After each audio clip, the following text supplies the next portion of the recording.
2, 1. 7 things you probably didn't know you need to know. I'm Jamie East, and this is the Smart 7. Good morning, everybody. It's Monday the 27th of February, and it's International Polar Bear Day. And a big happy birthday to Timothy Spall, Peter Andre, Darren Brown and Josh Groban. After weeks of speculation, it looks like a new Northern Ireland Protocol deal could finally be on the cards. European Commission President Ursula von der Leyen is due to meet with PM Rishi Sunak later on Monday. The post-Brexit trading protocol was designed to prevent a hard border in Ireland, but it's caused friction with some unionists who say checks on goods arriving into Northern Ireland from Britain undermine Northern Ireland's position within the UK, and there's been pressure on the government to revise it. The current protocol was signed in 2020 by then PM Boris Johnson, but former Brexit Minister Lord Frost said Theresa May's to blame. Theresa May and her team negotiated this terrible deal in 2018. It wouldn't go through Parliament. It would have kept the whole country in the customs union and bits of the single market forever. What we did was improve that. And Shadow Foreign Secretary David Lammy says Labour is likely to support the new deal. It's very likely that if a deal does emerge, it will be an improvement on the Northern Ireland Protocol deal that was struck by Boris Johnson. And for that reason, we have indicated that we expect to support this deal. That's if Labour are actually consulted on the matter, as the government's yet to confirm whether MPs will get a vote. But European Research Group Chairman Marc Francois says Rishi would be daft not to put it before Commons. I think given all the history of this, for the government to try and bludgeon this through the House of Commons without a vote of any kind would be incredibly unwise.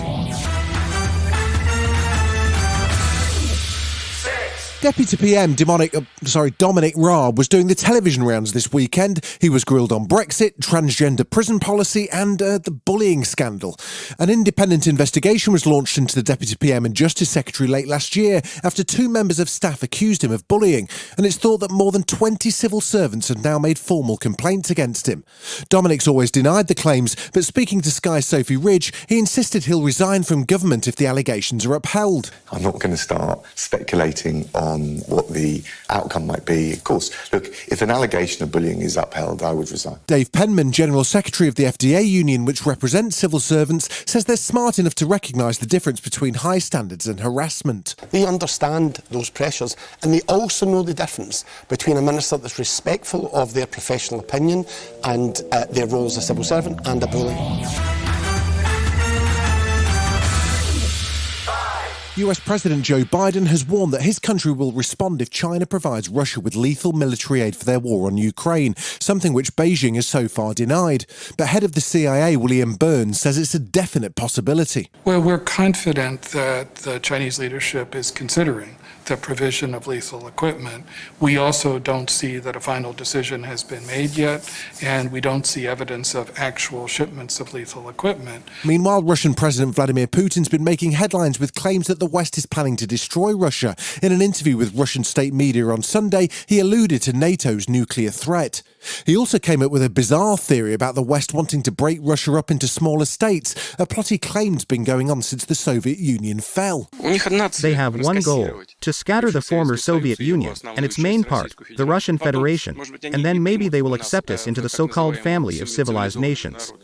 But only separately, each part separately.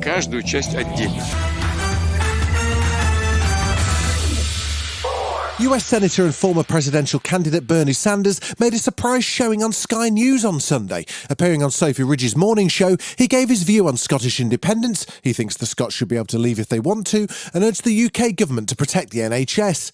He also addressed some of the issues facing his own country, claiming that wealth inequality in the United States is the worst it's ever been. So what we're looking at is a nation which is rapidly becoming an oligarchy. You know, we talk about Russia and Putin's oligarchy.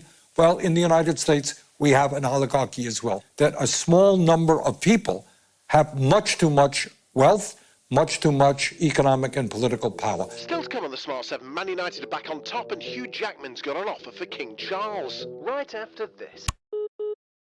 Welcome back.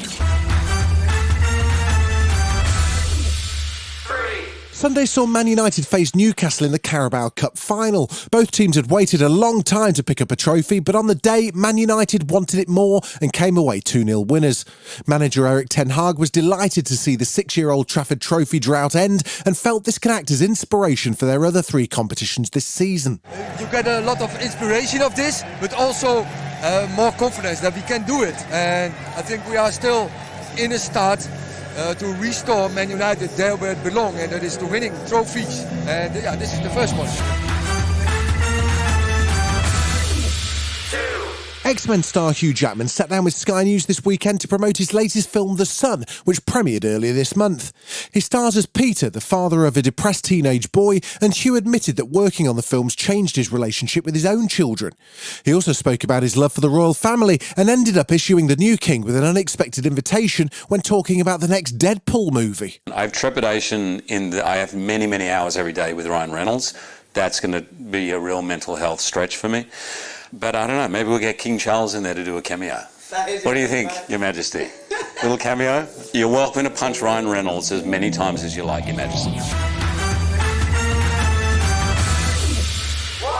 The Screen Actors Guild presented their 29th awards on Sunday night in LA. The SAG Awards have a pretty good track record of predicting Oscar winners, and if that's the case, Everything Everywhere All at Once has a good chance of a clean sweep this year. The multiverse movie picked up 4 major acting categories, making history with the most awards for a single film. Jamie Lee Curtis and Ke-Huy Quan both won their supporting category, the cast won ensemble, and Michelle Yeoh made history as the first Asian female to win Best Actress. Every one of you knows the journey, the roller coaster ride, the ups and downs. But most important, we never give up. I thank you.